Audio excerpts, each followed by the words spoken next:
Welcome to True Power with Simi Arora. This is a space where we talk about success, creativity, and mental health, not as separate topics, but intersecting with each other. A college dropout who went on writing his first bestseller at the age of 17, then starting his self publishing business, invested in essential businesses, and also started his own podcast, Conversations with Faheem Bhat, that has crossed over 500 million views. I'm very honored and thrilled to welcome Mr. Faheem Bhat on our podcast today. Thank you. So, how are you doing, Faheem? Good. So, I'd love to start our conversation by exploring your journey of building this massive brand and so many followers and so much of love that you receive on your podcast. Yeah. So, how do you feel about it? Overwhelming for sure. It's not something that I deserve, but I just get. Oh, wow. So, you don't think you deserve? Of course not. This is too much. But you put in a lot of work in making that happen for you, right? As far as my book and the old days of dropping out and all of that is concerned, sure. But podcast, no, I didn't do much. But from being a dropout to building this huge And personal it was brand. very difficult. Yeah? It's very difficult. So how was the reaction of your parents when you decided to drop out? I'm sure they must be kind of worried about you. Yeah, I mean, who wouldn't? Like, I don't come from a very sort of growing family that could like think about chalo jo bolta hai karne do, right? It's not, it doesn't work like that. Like, there was always that stigma that if you leave studies and all, like, what's gonna happen. But theek hai, matlab, my mom is a very nice person. She understood me and like she just didn't let my father get to me too much. And I dropped out. Yeah. But it was not like a very smart decision, to be So honest. would you want to say that you were probably a sort of rebellion in nature? You wanted to pave your own path, or you were not interested in studying? So what was really going on in the background? Was I rebellious? No, matlab, theek hai, of course I was, but in a sense that those days I'd started to write my book and I'd gotten a lot into reading books. So matlab, my zone was very different. Like, I was into the fact of writing and reading now. So not really rebellious, but I did not trust myself for a bit. I used to always feel like eventually if nothing will work out, I will take up my father's business. You understand? So so I could become a salesman or So something. you had a little bit of cushion though, right? Okay, you can say I had a cushion, but I have a comfortable cushion. But the problem is that that is not something that I ever wanted. You understand? Like, for people around me just went for it. Yeah. So, So in terms of deserving, you mentioned about that, and I want to explore that further. I'm overwhelmed by this whole thing. Overwhelmed. So you feel that it's more than what you thought it would be. Yeah, like for me, as we say, like for me, what is important is a little home, and in it, other people that I want to be with. That's enough. And if at all there's too much nuisance, like, very weird to say, but like when people throw themselves at you, Yeah. you just get like Yeah. scared. Initially, you like it. And in this world of social media, everybody has this opportunity to put themselves out there, right? Yeah. You thought of creating your brand presence by sharing the value or the experience or the emotion that people connect with, when people watch your podcast. Yeah. So what motivated you? Was it like an inspiration from someone else, or was it like you thought one day that I think this is what I want to do? No, really, come on, man. This is all destined to be. I think we give ourselves too much importance in this world by, feeling like, okay, I'm going to plan this and this is how it's going to be. नहीं होता है. पर वाले को जो करना है end पे वही होता है. You understand? Like, it's all destiny. We say that I cracked something of so many followers and it's written for me. The moment it's going to be taken away from me, nobody can stop it. And if it's going to go up, then you cannot even stop it. But there is a massive amount of work involved too. Sure. And that motivation comes from, look, I'll tell you I don't know about people, but for me, it was difficult. In a sense, I was trying to launch my app, reached out to multiple of these influencers, and all of them, by the way, are now my friends. They asked for an absurd amount of money to promote. I was like, no, like, why don't we start our own thing? And promote ourselves. Yeah, and I did. But look, it doesn't work for everybody. We invested a lot of money. Look, I'll tell you this. Maybe my podcast worked out because I invested a lot of money. But that is not something that I was living on that money. It was something that was aside. So you should not make it primarily your thing now. कि यही मुझे करना है, until you're not very sure about it. And I think this is what really you can help a lot of the listeners, because a lot of people follow you, and I'm sure they're watching this podcast right now. And we're talking about behind the scenes. We're talking about the journey of building this brand value, and obviously the doors that it opened for you, the opportunities that you get, Massive. which is massive, right? Yeah. And all these listeners who are sitting right now and watching this maybe are thinking, hey, can I replicate this? Yeah. Can I also take chances? Can I also take risks? Can I also put myself out there? Is there any path that you suggest? Not exactly the same that you took, but some lessons from it that you can share with them that could be helpful. Look, I like to talk about realistic things. If you want to get into this, it's not cheap. It's going to cost you a bunch of money. As you know, like you cannot do it in the place you think you're living in. So you got to get out in places like these. They don't come cheap. The infrastructure isn't cheap. The cost of getting the right people on the podcast is not going to be cheap. It's expensive stuff. Yeah. So you got to be actively somewhere in your zone. Like if I'm talking about this 2026 now. I'm not talking about 2024 when things were working out. At my time, this wasn't too new. So when I was putting up a video and the next day I'll find 10 million on it. That's a big deal. Right now we're at that stage we have to put these hookups. You understand, like the hook line is there with it, even though I say the whole thing from the Because start. attention span has gone down. It's going massively down and nobody's noticing. Yeah. So this is just about social You have to be media. realistic. But you're an icon, right? A lot of people follow you. No. And yeah, let me just, I know that you're very humble about it, but let's put it this way. The people who don't know you as Fahim, who's a next door kiddo, grown up, in Kashmir, but somebody who just seen you on social media. Like I saw you in the social media for the first time and I was like, wow, massive value. Like he's built something. So I'm coming from that perspective. I know that you're humble about it, but let's just dive into it for a minute. Ask me. I am very geared up in offering value to my audience to kind of take the step forward, but in an aligned way, right? Not in a way that they should replicate somebody or they should just go crazy and hustle so hard that they leave their own value system behind. Yeah. While you were building your success, while you were trying to, you're still starting and you're doing many things. You have a publishing house, you're an investor in many companies. And of course, this is just the beginning. How do you make sure that you stay on the course? Like you are not, deviating from the path. No, so I'll tell you this. I'm very good at the fact of accepting the fact that if I can't do something, then I don't do it. So the people that work with me and work for me, if somebody is capable enough to take up the place of being a CEO or whatever, I give it.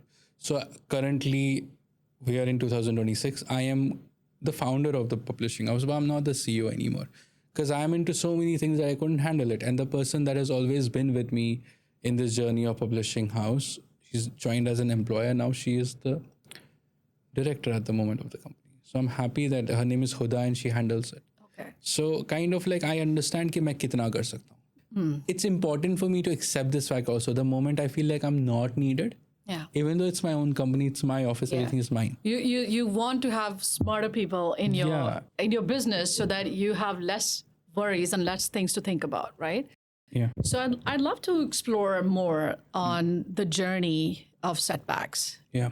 And I've heard you saying in some of the reels that you have had a few setbacks where there was self-doubt, there was kind of like confusion and brain fog, or there were like feelings of not being enough at times. I think it happens with pretty much everybody. Yeah. So how did you deal with that? Is there any specific phase that you mentioned where you thought maybe this is not going to work, but you still anyways took steps forward? I think when you are doing entrepreneurship at this age and this time now, I am nowhere close to being a very big entrepreneur to speak like that, of course, but whatever my little experiences are, I can assure you from that you at least once in a week feel like, where is this going?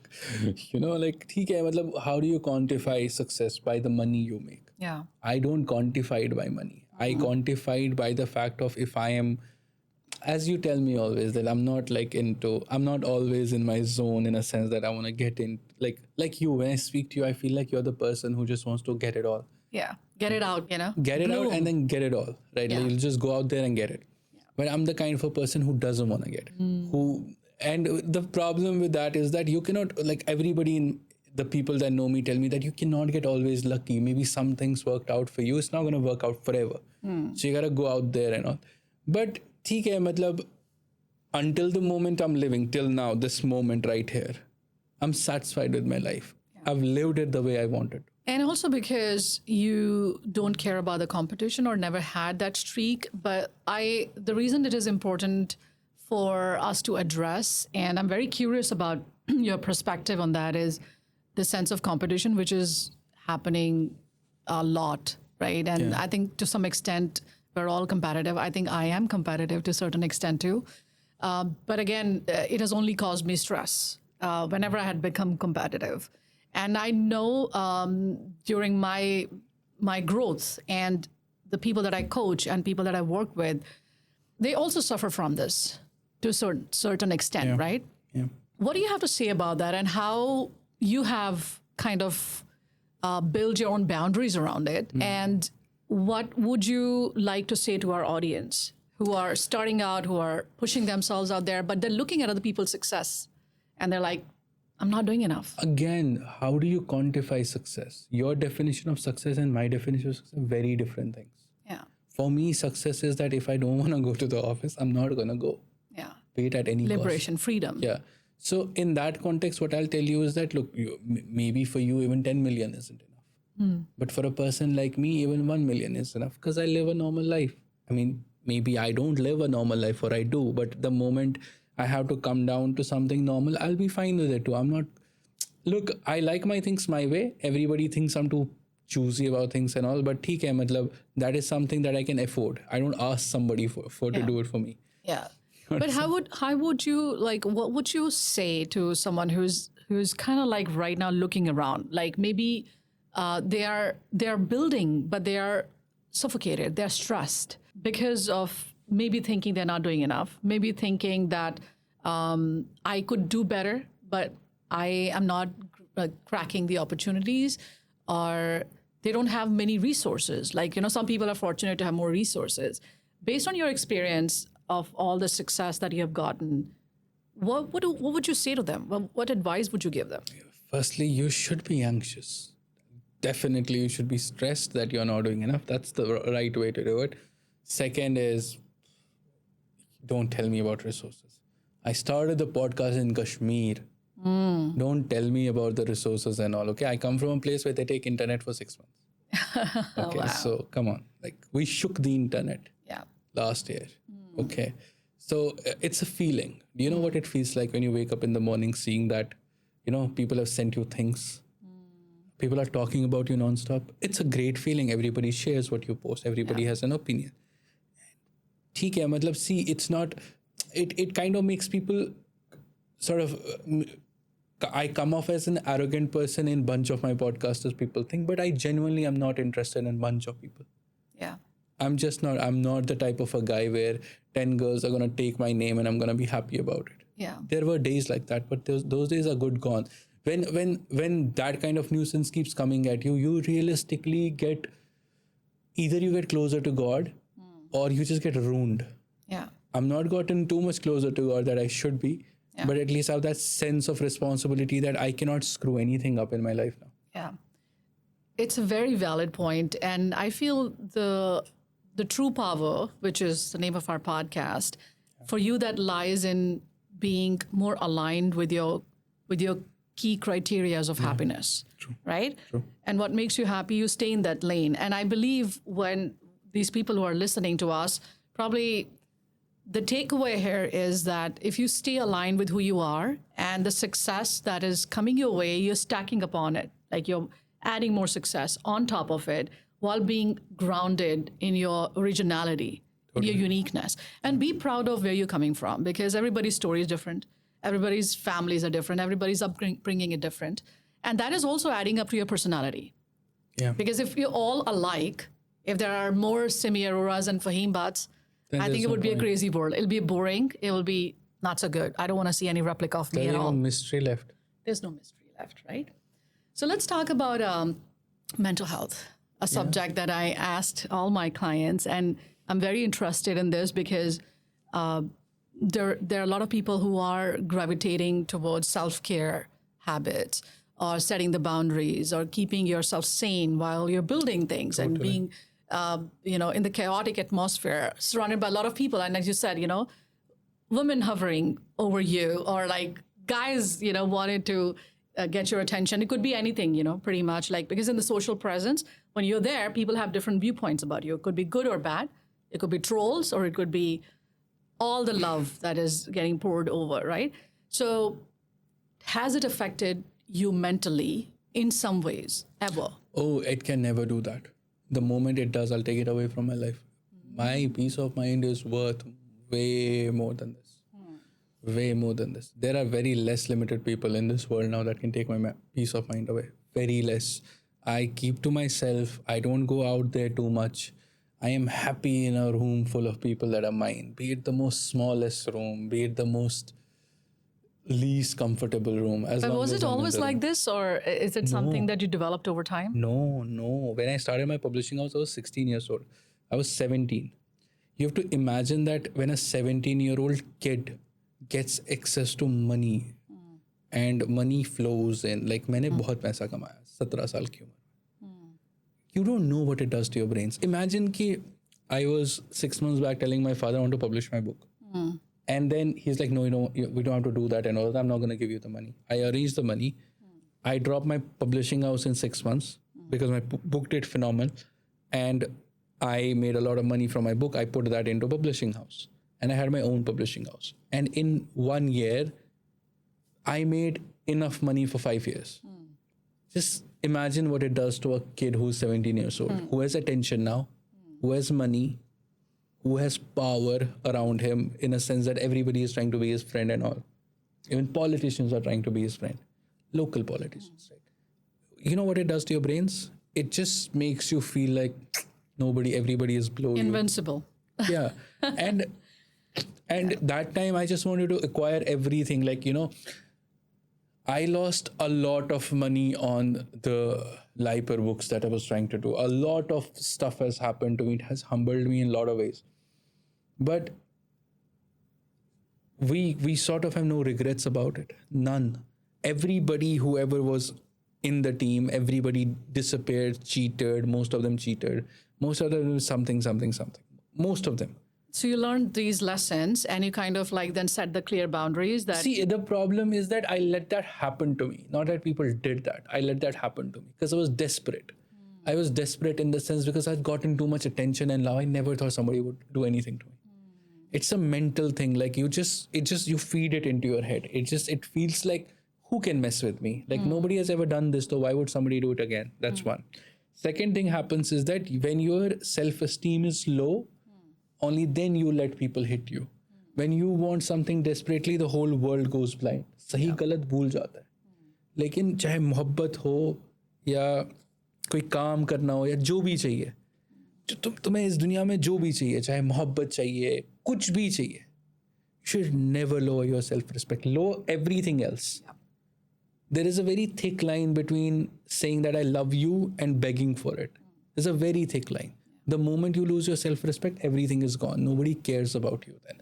Because your self-respect be so low that you will exist, but eventually people will not respect you the way you want to be respected. Self-respect is the most ultimate thing in the world. So it all comes down to the self-respect and self-worthiness that you mentioned that you learned through your experiences because you saw a success at a very early age. Yeah. And then it kind of like showed you different versions of that too, where you had some losses or you had people betraying you and stuff like that.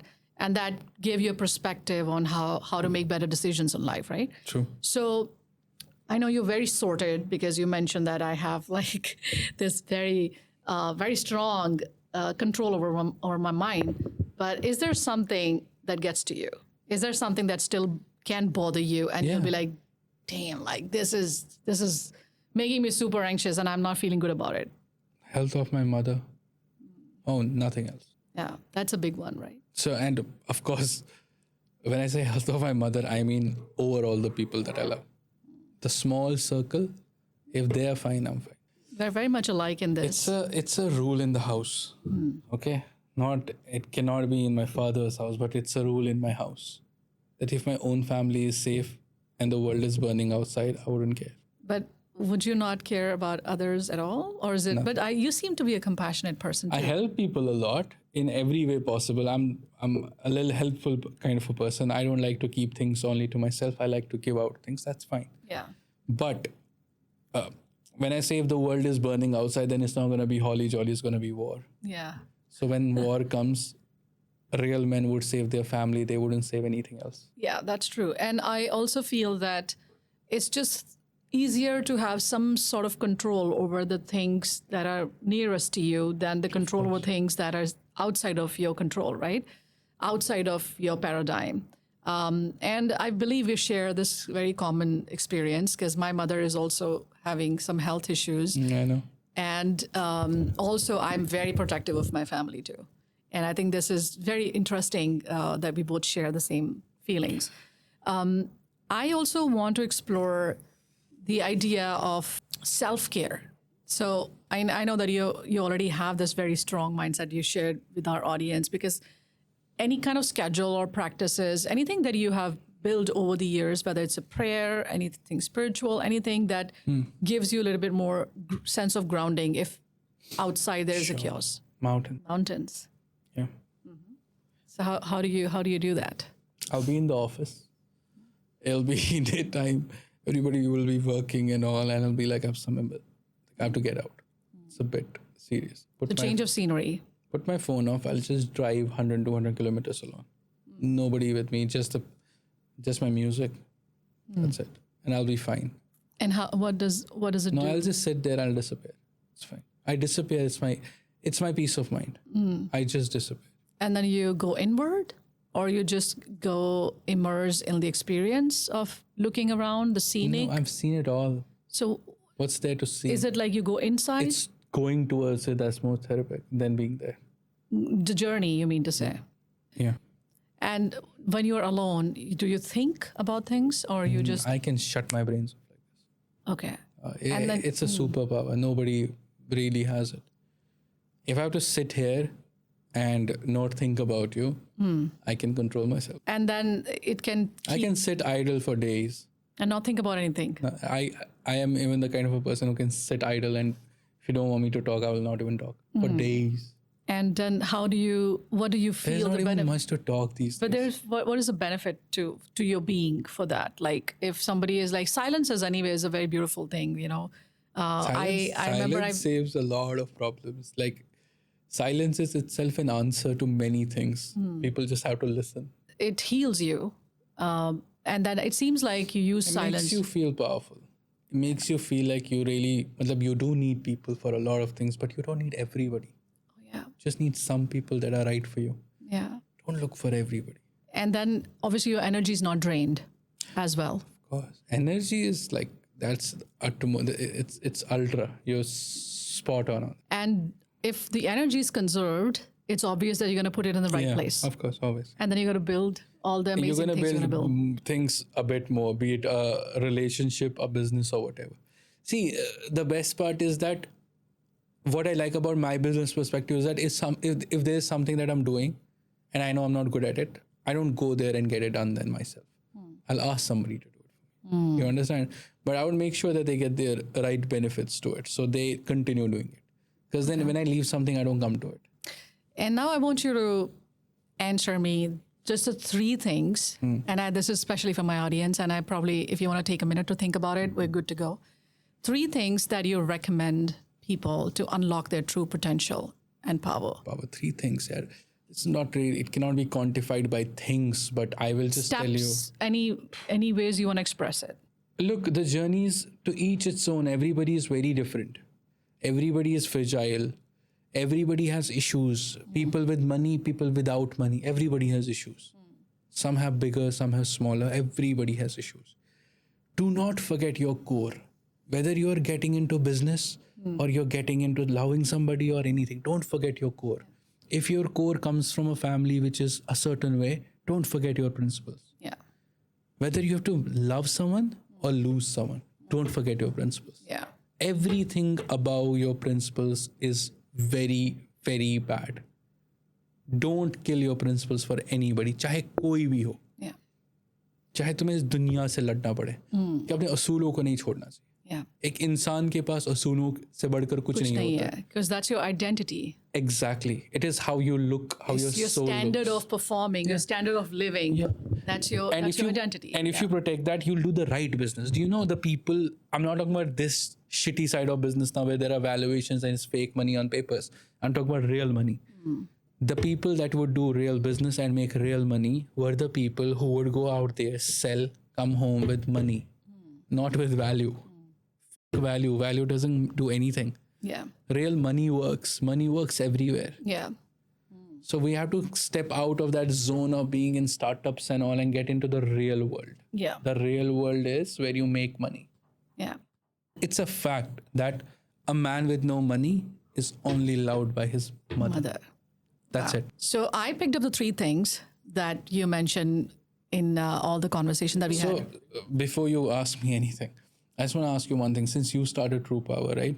So like, what is True Power for you really? I was about to ask this question to you, but since you asked me. I like to avoid questions, so let's go. Okay. I believe your true power is your ability to see the purpose in pain. Being able to look at the bright side of the negative things that have happened to you. Yeah. Because when you are in a situation, a big challenge, a massive heartache, you ask, why did this happen to me? And even with the broken heart or the pain or the loss or the betrayal, you still take an action and get on the other side. Yeah. You give yourself that courage to get on the other side with the hope that there is purpose in it. Yeah. Yeah. So for me, true power is believing that everything is happening for a reason. And you still have to write your story. And if it is not a good ending, it's not an ending. Amazing. So now I'm going to ask this question to you. What is true power for you? True power for me is the ability to be around the people that you love and be happy alongside. And you're consciously activating it. You're consciously working on it. You're consciously... Yeah. Well, I'm not getting myself involved into businesses that I'm not wanting to take care of in future. I'm not getting into something that I don't want to do, except the part of which I don't want to put it out there, but you know what I'm trying to do with other things as far as the art is concerned. Yeah. Other than that, there's nothing really I want to do much. And you have such a raw personality. I can definitely say that, Fahim, people can love you or hate you, agree with you or disagree with you, but they cannot ignore you. It's a bit For difficult. sure. Nobody says that. Awesome. Thank you so much for coming on the show. Pleasure. It was a lovely conversation. And thank you for this heartfelt exchange. I didn't even try hard, but Yeah, I mean, we definitely got behind the scenes of your I growth. really and, come to Bombay very less. You know that. Yeah. I only came because you wanted to do this. Thank you so much for your time today. Really Nothing appreciate else it. matters.